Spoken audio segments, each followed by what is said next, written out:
YouTube, what a YouTube daily output. I am your host, Dreading. This video is coming from War in Cali. Title is From Crypt to Hollywood: The Crazy Story of Actor Terrance Howard. He's one of my favorite actors ever since Hustle and Flow. And some interesting things I didn't know about him. I didn't watch the full video, but let's get into it. Welcome back to another episode of Warren Cali. In this episode, I'm going to detail the story of actor Terrance Howard. Terrance was born in Chicago, Illinois on March 11, 1969. Terrance and his family would later move to Cleveland, Ohio, and he spent much of his childhood there. Terrance and his siblings had a rough upbringing. His father was abusive and used to beat Terrance and his siblings. He used to take all his frustrations out on his kids, and even young Terrance would witness his dad kill a man. Terrance's father, Tyrone, was involved in a highly publicized case known as the Santa Line Slaying. On December 21st, 1971, Tyrone took his wife and his 3 kids, including Terrance, to see Santa at a local department store.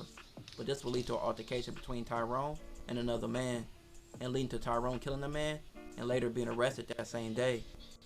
Tyrone would receive manslaughter and received an 11-year prison sentence.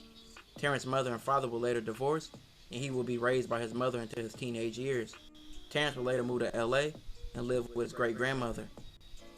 Terrance's great-grandmother was Minnie Gentry, a Broadway actress, and she acted in several movies.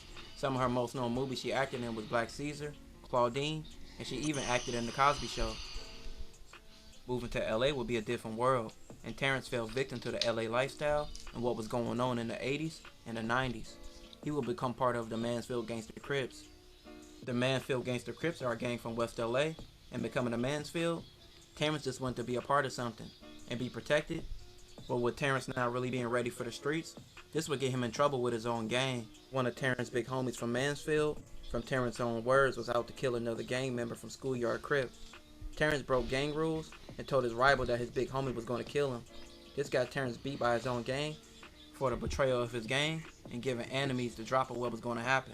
But doing this same thing will be the same thing that saved Terrance's life. A few days later, Terrance would be walking when a car pulled up with 4 Schoolyard Crips inside the car, and they got out and ran up on Terrance. They pulled out 3 guns and put them to Terrance's head and was going to kill him. But lucky for his sake, the same boy he saved days prior was there to save him. This will forever change Terrance and also his mindset. Knowing he could be killed just like that made him decide to change his life around. Terrance would take up acting based off his grandmother being a big influence. This would lead to him getting his first role on All My Children for a few episodes in 1992. That same year, he would play Jackie Jackson in TV film The Jackson American Dream, detailing the rise of the Jackson family. This will help take Terrance's career to new heights and making him gain way more roles from 1993 to 1996.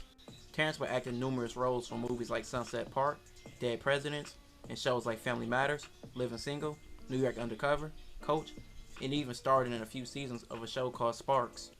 By the end of the 90s, Terrance would act in movies like Players Club and a successful role in a movie called The Best Man. His role in that movie got him nominated for several awards for his performance in the movie. The 2000s will be a huge success for Terrance. He rarely acted in TV shows during this time period, but he appeared in several movies, some being Big Mama House, Hearts War, Biker Boys, and in 2004, he acted in Crash. His performance gained him several nominations. This will lead to 3 straight movies, where Terrance will be acknowledged for his great acting performances.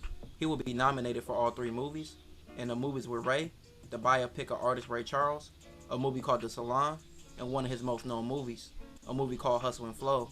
In the movie, Terrance plays a pimp who's done with that lifestyle and sets out to be a rapper, but he has a lot of drama and trials and tribulations on the way. The rest of the 2000s, Terrance would act in over 10 other movies, with some of his best performances coming from movies like Four Brothers, Get Rich or Die Trying with 50 Cent, Pride, Iron Man, and Fighting with Channing Tatum. He would even record an album called Shine Through It.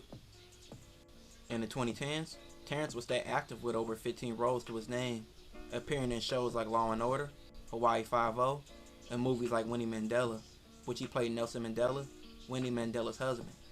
Also another movie called Red Tails, a movie called Movie 43, The Butler. Terrance will also reprise his role in the sequel to Best Man, called The Best Man Holiday.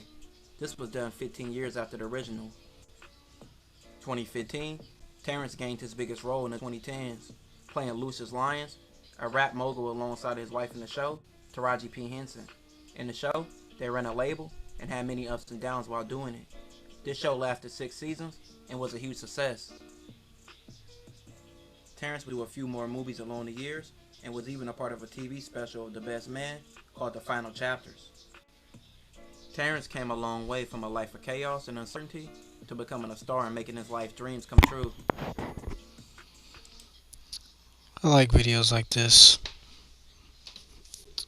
showing that no matter what you go through in life, keep trying, pushing forward, and keeping your head straight. You could possibly make something of yourself. Not saying it'll be easy, but yeah, good story. Shout out to War in Cali for that video. But Dre Day Daily Output. Y'all have a good